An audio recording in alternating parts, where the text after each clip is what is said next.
Bonsoir tout le monde, j'espère que vous allez tous extrêmement bien. Aujourd'hui, on va plonger dans l'un des conflits les plus épiques de l'Antiquité, les guerres médiques, un affrontement entre une poignée de cités grecques et l'un des plus grands empires que le monde ait connu, l'Empire perse. Un choc de civilisation, des batailles légendaires, des héros comme Léonidas ou Thémistocle, bref, bienvenue sur The Game.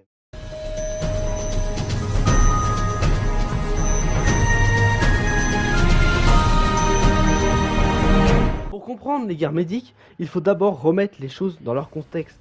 On est au début du 5e siècle avant Jésus-Christ. À cette époque, l'Empire perse, dirigé par Darius Ier, est une superpuissance qui s'étend de l'Inde jusqu'à l'Asie mineure. En face, il y a la Grèce, un ensemble de cités-États indépendantes qui passent leur temps à se faire la guerre entre elles. Athènes, Sparte, Corinthe, chacune a ses propres lois, son propre gouvernement et ses propres intérêts. Mais alors, pourquoi la guerre éclate-t-elle? Tout commence en 499, quand les cités grecques d'Ionie, en Asie mineure, sous contrôle perse, se révoltent contre Darius Ier. Elles demandent de l'aide aux autres cités grecques. Athènes et Érythrée répondent à l'appel et envoient des troupes. Résultat, la révolte est écrasée. Mais Darius est furieux. Pour lui, c'est une provocation inacceptable. Il décide donc de punir ces Grecs insolents en lançant une expédition contre eux. Darius Ier envoie une première armée en 490. Son but, détruire Athènes et Érythrée. Pour l'exemple, Érythrée tombe rapidement, mais Athènes résiste. C'est alors qu'a lieu l'une des batailles les plus légendaires, la bataille de Marathon. Les Athéniens sont en infériorité numérique, 10 000 soldats contre 25 000 Perses. Mais ils ont un avantage, leur infanterie lourde. Les hoplites, bien mieux équipés. Sous le commandement de Miltiade, les Athéniens adoptent une stratégie audacieuse. Ils renforcent les ailes de leur armée et chargent rapidement l'ennemi pour éviter les flèches des archers perses. Résultat, victoire totale. Les Perses sont repoussés et Darius, humilié, abandonne l'invasion. C'est aussi de cette bataille qu'est née la fameuse course du marathon. Un soldat grec, Philippides, aurait couru environ 42 km jusqu'à Athènes pour annoncer la victoire avant de s'effondrer de fatigue. Mais l'histoire ne s'arrête pas là. Darius veut sa revanche, mais il meurt avant d'avoir pu lancer une seconde invasion.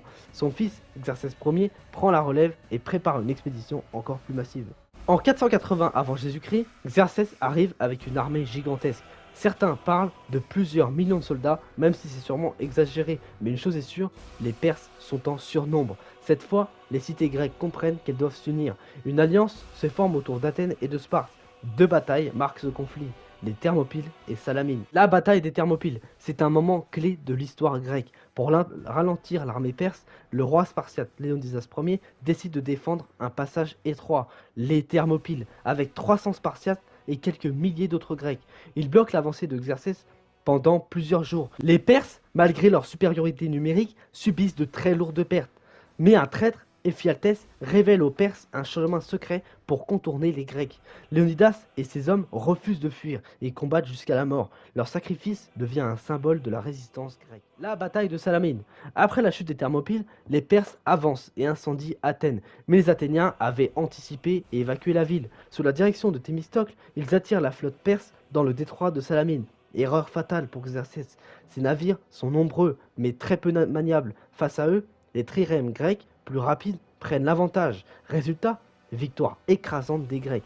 Xerxès, inquiet, retourne en Perse et en laissant son général Mardonios termine la guerre. L'année suivante, en 479, les Grecs affrontent une dernière fois les Perses lors de la bataille de Platée. Cette fois, c'est une victoire terrestre pour les Grecs, mettant définitivement fin aux ambitions perses sur la Grèce. Les conséquences des guerres médiques. Ces guerres ont plusieurs conséquences. D'abord, elles ont renforcé l'unité grecque. Même si les tensions entre Athènes et Sparte vont vite réapparaître, ces conflits ont soudé temporairement les cités grecques. Et surtout, la montée en puissance d'Athènes. Athènes devient la principale puissance grecque et crée la Ligue de Délos, une alliance censée protéger la Grèce, mais qui va surtout servir les intérêts d'Athènes, ce qui mènera à la guerre du Péloponnèse contre Sparte quelques décennies plus tard. Mais ça, ce sera pour une prochaine vidéo. Et voilà, j'espère que cette petite vidéo vous aura plu. Si c'est le cas, n'hésitez pas à aller voir ces deux vidéos qui sont évidemment importantes pour l'avenir de l'humanité. Moi, je vous dis à la prochaine. Salut les filles. Allez, ciao tout le monde.